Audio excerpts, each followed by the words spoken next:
Good morning students. आज हम पढ़ेंगे Wolff Kishner reduction and Clemmensen condensation Wolff Kishner reduction and Clemmensen reduction.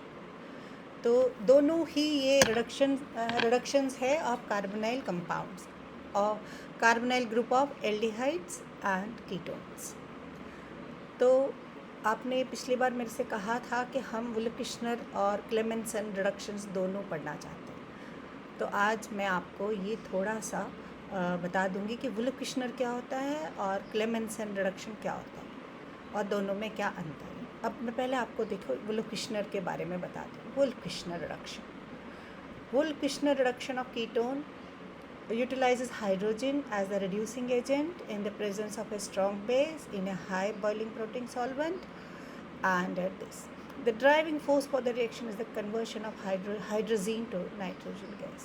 तो हिंदी वालों के लिए मैं ऐसे समझाना चाहती हूँ कि कुल वुल्फ-किश्नर रिडक्शन से एक एल्डिहाइड या कीटोन, एक एल्डिहाइड और कीटोन का जो कार्बोनाइल ग्रुप होता है, ये वाला, ये देखो, ये कार्बोनाइल ग्रुप है।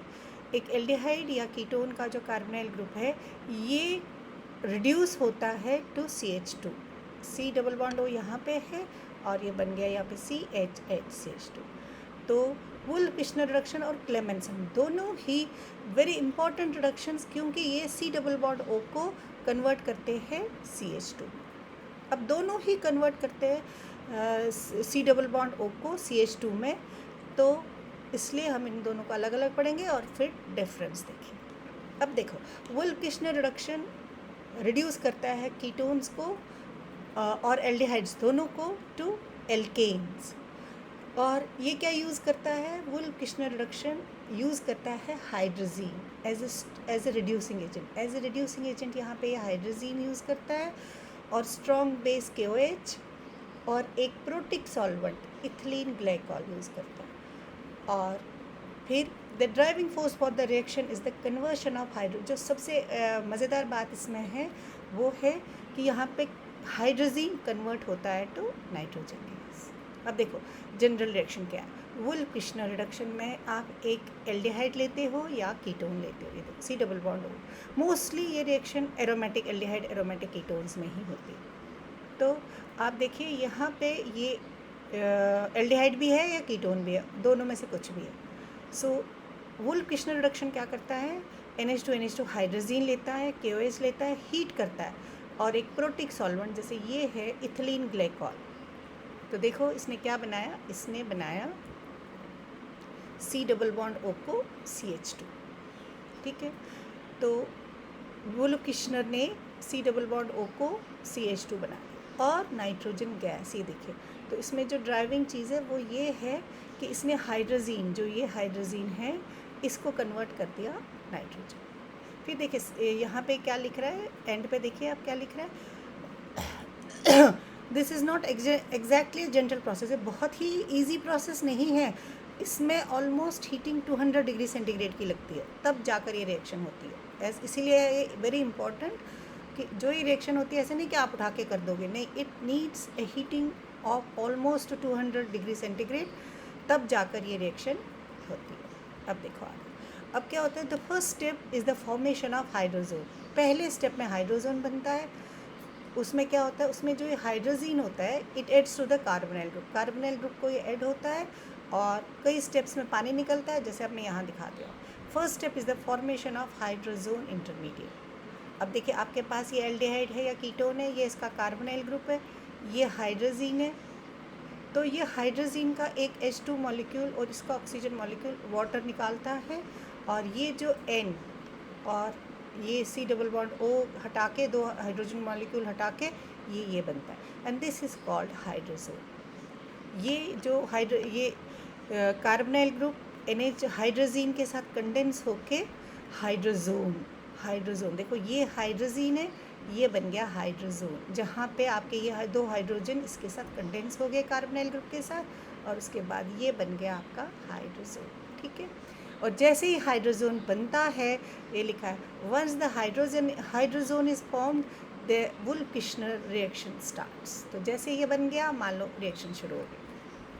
अब मैकेनिज्म में क्या होता है, हमने कहा ये हाइड्रोजन लेते हैं हम, ये हाइड्रोजन जो फर्स्ट स्टेप पे बनाया, तो ये लेते हैं आपको प्रोटिक सॉल्वेंट, तो इसने अपना प्रोटॉन दिया है तो O माइनस है, ये इसका हाइड्रोजन लेता है, ये लिखा है डिप्रोटोनेशन ऑफ NH, तो NH डिप्रोटोनेट होता है, ये अपना हाइड्रोजन इसको देता है और N पे नेगेटिव चार्ज आता है, देखो NH2 से NH बन गया। This is the mechanism of wolf-Kishner.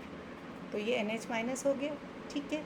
उसके बाद इसका ये करवा दो कैनोनिकल फॉर्म्स, ये माइनस यहाँ आता है और ये यहाँ आता है, तो C पे माइनस आ गया, ओके। अब देखो आपके पास ये प्रोटिक सॉल्वेंट है, तो ये माइनस इस प्रोटिक सॉल्वेंट से H लेता है और ये यहाँ आ जाता है, तो ये यहाँ आ जाता है और ये निकल जाता है और आपका क्या बन जाता है, देखो इस पे यहाँ का H, तो ये देखो ये CHR और ये ऊपर से N डबल बॉन्ड N, ये एज इट इज़ रहता है, ठीक है। इसके बाद डिप्रोटोनेशन ऑफ NH, अब ये क्या करता है, ये H निकालता है, ये H वापस प्रोटिक सॉल्वेंट को देता है और इसको देता है, ये H इसके साथ चला जाता है और यहाँ N पे माइनस, अब ये N माइनस देखो यहाँ वापस आ गया और इसने यहाँ पे नेगेटिव चार्ज दे दिया, तो देखो यहाँ पे देखो ये यहाँ आ गया और ये यहाँ आ गया, ठीक है। और ये देखो यहाँ पे ये बॉन्ड टूट गया और आपका नाइट्रोजन निकल गया, तो लिख रहा है लॉस ऑफ नाइट्रोजन, और ये माइनस यहाँ आ गया तो ये माइनस यहाँ आ गया, तो आपको देखिए ये HR ये टूट गया ना, इधर टूट गया, तो ये अलग हो गया, ये नाइट्रोजन अलग हो गया। उसके बाद वापस प्रोटोनेशन ऑफ कार्बन, यहाँ से जो इसका ये प्रोटिक सॉल्वेंट है, ये यहाँ पे एक H देता है और आपका बन जाता है ये देखो, दिस इज़ योर, ये कार्बोनाइल से शुरू होके आपका ये CH2 बन गया प्लस नाइट्रोजन। ये इसकी खासियत है कि उसने कार्बोनाइल से आपको ये एल्केन बना दिया, CO को CH2 बना दिया, C डबल बॉन्ड O था यहाँ पे CHH CH2। This is wolf-Kishner reduction. I hope आप समझ गए होंगे। नाउ अब देखो, मैंने आपके कहा था आज हम 2 पढ़ेंगे, अब हम क्लेमेंसन रिडक्शन पढ़ेंगे। क्लेमेंसन रिडक्शन भी सेम है। क्लेमेंसन रिडक्शन में क्या होता है, क्लेमेंसन रिडक्शन में ऐसा होता है, इसमें भी सेम चीज़, it reduces an aldehyde and ketone to an alkane. ये भी एल्डिहाइड और कीटोन को एल्केन बनाता है, लेकिन उसमें आपने हाइड्रोजन लिया, बेस लिया, इसमें आप देखो क्या लोगे, zinc amalgam and concentrated hydrochloric acid. The process is carried out in replacing the double bond between carbon and oxygen to 2 hydrogen atoms। वही प्रोसेस क्या है कि जो आपका C डबल बॉन्ड O है वो बन जाता है, that 2 oxygen atom is replaced by 2 hydrogen atoms। The zinc dissolves the process and hence the reaction can be classified as dissolving metal reduction। इसमें जिंक डिजॉल्व हो जाता है, इसलिए इसको डिजॉल्विंग मेटल रिडक्शन भी कहते हैं। क्लेमेंसन रिडक्शन जनरली, देखो मैंने पहले भी कहा था, Clemmensen reduction generally applies to aromatic ketones. ये दोनों वुल्फ-किश्नर और क्लेमेंसन जनरली एरोमेटिक कीटोन्स को ही के साथ ही होते हैं और मोस्टली ये नॉन एरोमेटिक कीटोन्स को इफ़ेक्ट नहीं करते। तो क्लेमेंसन एंड वुल्फ-किश्नर दोनों ही CO को CH2 बनाते हैं, लेकिन फ़र्क इतना है, वहाँ हाइड्रोजन और KOH और यहाँ zinc amalgam and concentrated hydrochloric acid, strong acid, ठीक है। और दूसरी जो खास बात है वो ये है कि ये जनरली दोनों जो है ये एरोमेटिक कीटोन्स में ही जाते हैं। अब देखो क्लेमेंसन रिडक्शन, आपको एरोमेटिक कीटोन लेना है या एल्डिहाइड लेना है, तो देखो C डबल बॉन्ड हो, ये एल्डिहाइड लो या कीटोन लो, ये एरोमेटिक है। 2 molecules ऑफ जिंक Hg, इसको कहते हैं जिंक अमलगम, ये लिखा है, plus 4HCl concentrated hydrochloric acid. तो क्या बनाता है, अब देखो ये मैंने एरो ऐसे दिया है यहाँ पे, ऐसे ऐसे ऐसे ऐसे, क्या बनता है ये बनता है, ये देखो बिल्कुल C डबल बॉन्ड O बन गया CH2, सेम चीज़ है, R वही है, बेंजीन वही है, सिर्फ CO CH2 बन गया, और इसको हम कहते हैं एल्काइल बेंजीन। तो आप फिनोन से लेके इसको एल्काइल बेंजीन बनाते हैं, और साथ में आपको जो आपने जिंक अमलगम लिया वो डिज़ोल्व हो गया, वो बन गया जिंक क्लोराइड और x water. So this is Clemmensen, और इससे पहले मैंने आपको बताई वुल्फ-किश्नर। अब इसका मैकेनिज्म देखो, इसका मैकेनिज्म बहुत इजी है। अब ये H+ में है, HCl लिया हमने, ये H+, तो देखो ये ये ऑक्सीजन, ये जो C डबल बॉन्ड O है ये माइनस यहाँ आएगा, ये H प्लस लेगा, ये OH बन गया। और फिर जिंक है, जिंक ने अपने इलेक्ट्रॉन C पे दे दिए और C के साथ जिंक जुड़ गया, जिंक पे पॉजिटिव OH, ओके।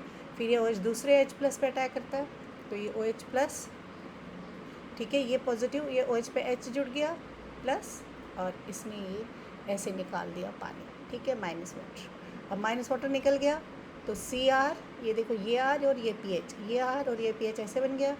अब इसने इसको निकाल दिया तो C पे पॉजिटिव और यहाँ से ये जिंक क्लोराइड, ठीक है। अब वापस जिंक मॉलिक्यूल आ गया और उसने इस क्लोराइड को ले लिया, तो ये बन गया माइनस ZnCl और Zn से Cl लिया तो Zn पे पॉजिटिव हो गया।